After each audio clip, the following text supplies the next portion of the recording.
វីរៈនារីអង្គអាចក្លាហានពលីដើម្បីជាតិប្តីក៏ជាវីរៈកងទ័ពប្រពន្ធស្លាប់ប្តីរវល់នៅតតាំងសត្រូវមិនទាន់បានមកបន្សពប្រពន្ធមើលមុខជាលើកចុងក្រោយ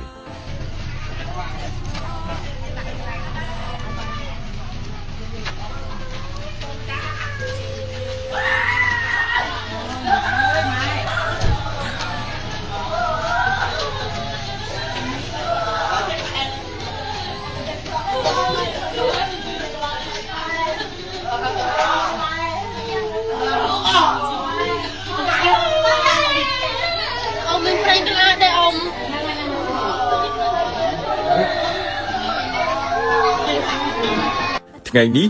កូនខ្មែរគ្រប់រូបសូមចូលរួមរំលែកទុក្ខនិងសោកស្ដាយខ្លាំងបំផុតនៃការបាត់បង់ជីវិតវីរៈនារីកងទ័ពដ៏អង់អាចក្លាហានម្នាក់ដោយសារតែចោរសៀមឈ្លានពានទម្លាក់គ្រាប់ផ្លោងពីលើយន្តហោះ F16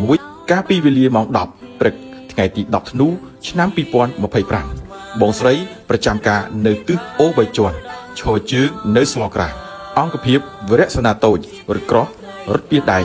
លេខ 67 OM5 ចំណែកប្តីក៏ជាវរៈកងទ័ពប្រចាំការនៅទិសបឹងត្រកួនមិនទាន់បានមកមើលមុខសពប្រពន្ធនិងធ្វើបុណ្យនោះទេក្នុងនាមខ្ញុំជាកូនខ្មែរម្នាក់សូមកោតសរសើរយ៉ាងជ្រាលជ្រៅចំពោះបងស្រីដែលជាវរៈកងទ័ពដ៏អង់អាចក្លាហានបានពលីជីវិតបូជាសាច់ស្រស់ឈាមស្រស់ដើម្បីបុព្វហេតុជាតិ